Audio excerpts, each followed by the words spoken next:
Na, freut ihr euch auch schon so wie ich? Denn gleich beginnt eine der größten Videospielreihen aller Zeiten oder nimmt gleich ihren Anfang in einem LP, was ich auch schon lange vorhatte und wo mich auch schon viele drum gebeten haben, dass ich mal zu der Reihe ein LP mache, und ich konnte euer Betteln und euer Flehen und meine Lust auf diese Spielereihe auch nicht länger unterdrücken, und deswegen fangen wir an mit Metal Gear Solid, mit der Reihe. Aber ich wollte noch ein wenig für die Leute erklären, die sich mit Metal Gear Solid vielleicht nicht so auskennen und ja, keine Ahnung davon haben. Metal Gear Solid hat ja jetzt ziemlich viele Teile, und ich werde ich weiß ja noch nicht, ob ich sie direkt hintereinander Let's Playen werde, aber wenn ich sie spiele, kommen wir auf 5 Metal Gear Solid Teile. Ja, 5 Metal Gear Solid Teile. Und ja, manche fragen sich jetzt vielleicht, die keine Ahnung von Metal Gear Solid haben, wieso ich jetzt ausgerechnet mit Metal Gear Solid 3 anfange und nicht mit Metal Gear Solid 1. Das liegt daran, weil ich es in der chronologischen Reihenfolge spiele und Metal Gear Solid 3 vor allen anderen Teilen spielt. Und so gesehen die Vorgeschichte zu den für Metal Gear Veteranen schon bekannten Geschehnissen erzählt. Und ja, deswegen fangen wir mit Metal Gear Solid 3 an. Und dann wollte ich noch was erzählen für die Leute, die Metal Gear Solid nicht kennen. Es kann sein, dass ich außer jetzt vielleicht im ersten Part oder vielleicht auch noch sogar im zweiten oder in anderthalb Parts gar nicht zu Wort komme, denn die Metal Gear Solid 3 sind sehr cineastische Spiele, also das heißt, es ist wirklich viel mit Zwischensequenzen und viel mit Gerede, die aber auch unglaublich geil inszeniert sind manchmal, wie in einem Hollywood-Film, und die können schon mal an die 20 Minuten, eine halbe Stunde dauern, so eine Zwischensequenz, und deswegen kann es sein, dass ich für ein paar Parts einfach mal nicht da bin, sondern einfach nur eine Zwischensequenz läuft, nur um euch vorzuwarnen. Aber hey, da es ja sowieso ein LP ist und man es nicht selber spielt, sondern sowieso anguckt, genutzt einfach die Gelegenheit, lehnt euch zurück und seht euch einfach dieses filmisch inszenierte Meisterwerk an. Und ja, jetzt will ich auch nicht viel groß drum herreden. Ich hoffe, jeder hat verstanden, worauf ich hinaus wollte. Und ja, dann wünsche ich euch jetzt viel Spaß mit Metal Gear Solid 3 Snake Eater.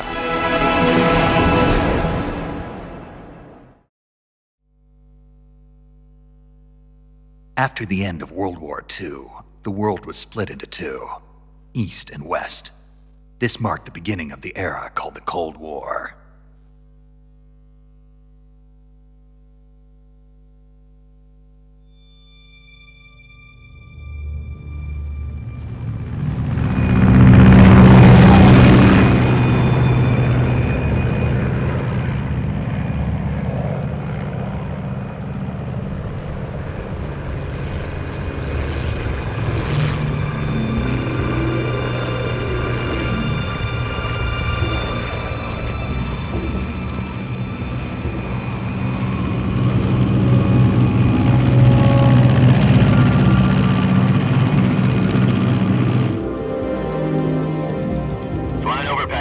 Altitude 30,000 feet. Approaching Soviet airspace. 20 minutes to drop off. Commencing internal depressurization. Equipment check. Arm main parachute. All right. You ready to go? Drop zone still showing a high pressure mass. Cav okay. Good. We've got high visibility.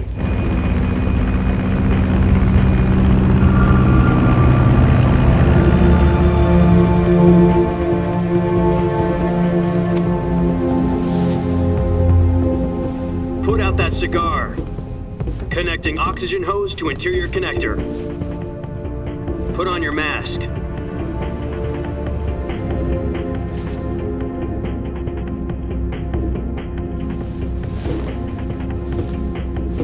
Does this panty waste know what he's doing? Approaching release point.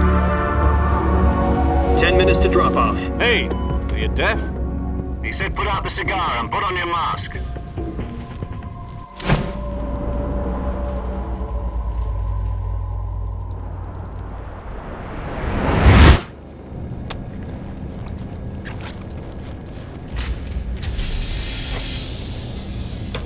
Depressurization complete. Checking oxygen supply. 6 minutes to drop off. Opening rear hatch.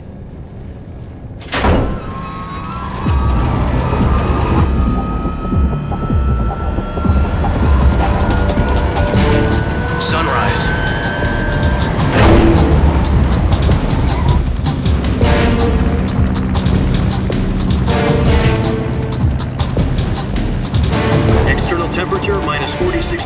Celsius. 2 minutes to drop off. Stand up. You'll be falling at 130 miles per hour. Try not to get frostbite from the wind chill. 1 minute to drop off. Move to the rear. Activate bailout bottle. This is one for the history books. The world's first halo jump. 10 seconds to drop off. Stand by. Status okay. All green. Prepare for drop off. Countdown. 5, 4, 3, 2, 1. Spread your wings And fly. God be with you.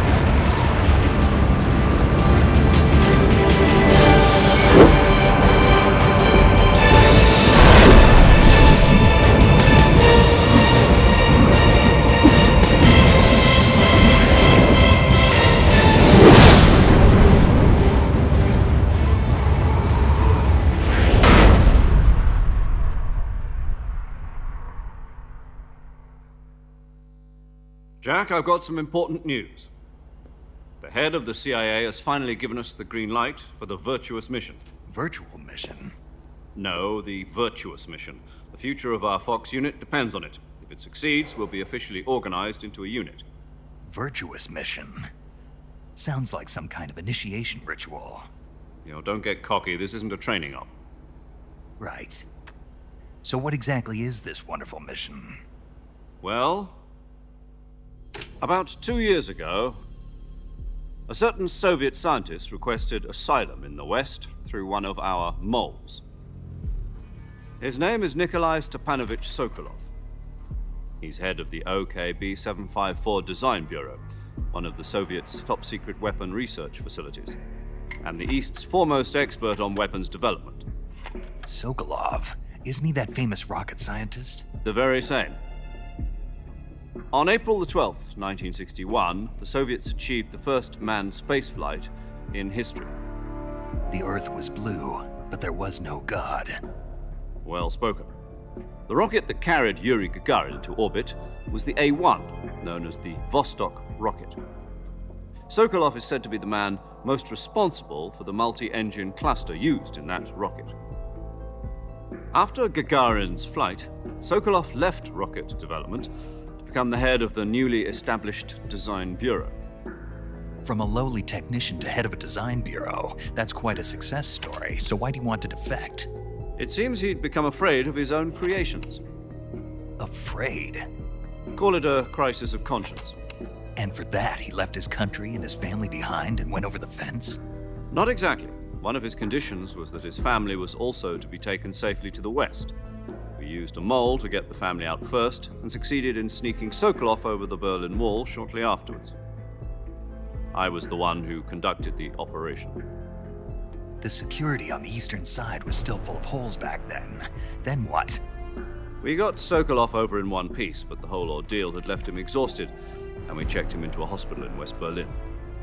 It took him 2 weeks and more than 600 miles to get from the research facility in the Soviet Union to Berlin. He was in no condition to say anything coherent.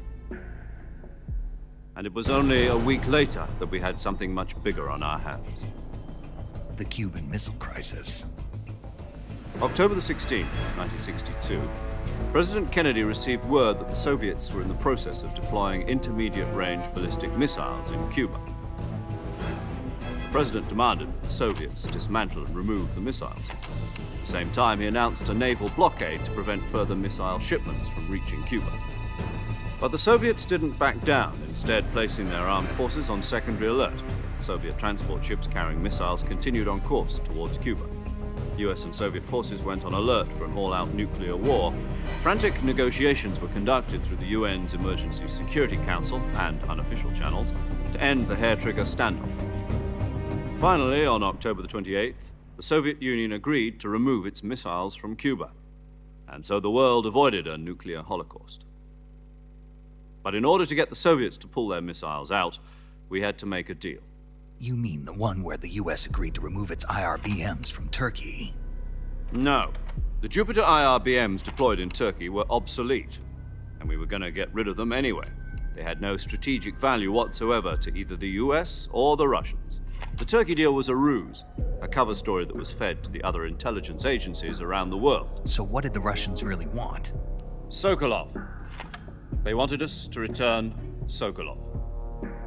You mean the Soviets pulled out of Cuba just to get their hands on Sokolov? That's right. What the hell was he working on?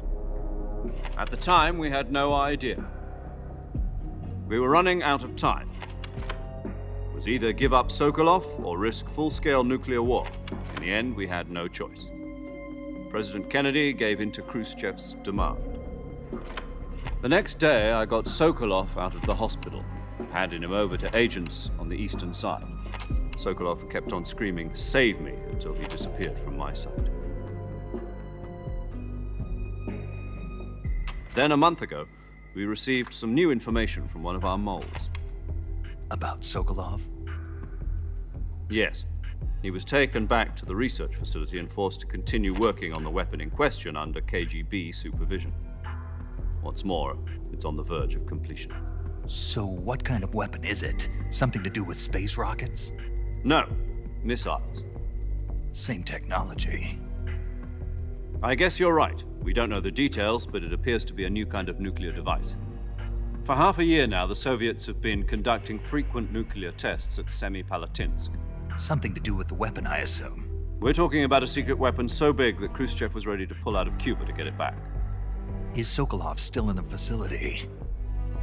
No. According to our intelligence, he's in Selino-Yarsk, a place in the mountains about 3 miles to the west that's known as the Virgin Cliffs. The Virgin Cliffs. Nice name for a virtuous mission. They moved him there just recently. Why? Apparently, they're conducting a field test of the weapon, but it's our best chance to get him back. This mission would never have been possible if he was still in the research facility. This is our last chance. Sokolov must have known that too when he contacted us.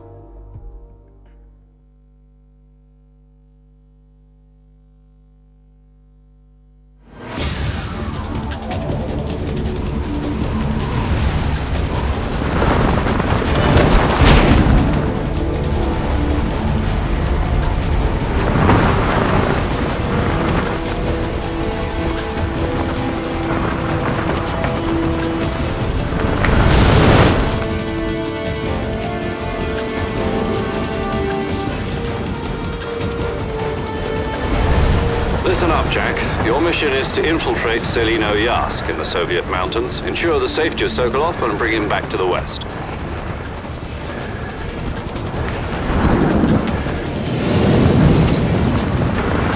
If we don't get Sokolov back before that weapon is complete, we'll be facing a major crisis.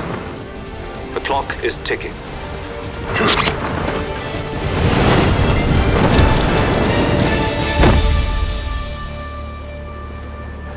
Once we've confirmed the rescue of Sokolov, stand by at the recovery point. A recovery balloon will be dropped at that point.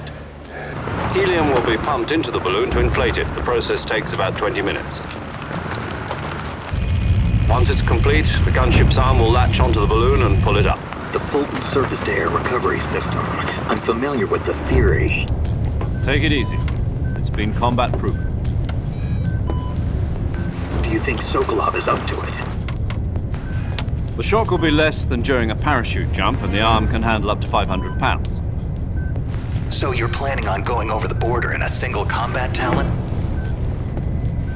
She's equipped with 2 6-barrel 20mm Vulcan cannons, as well as 2 40mm machine guns. Sounds like she could hold her own against a battalion of tanks. Even with the fuel in the reserve tank, we're facing a 4-hour time limit.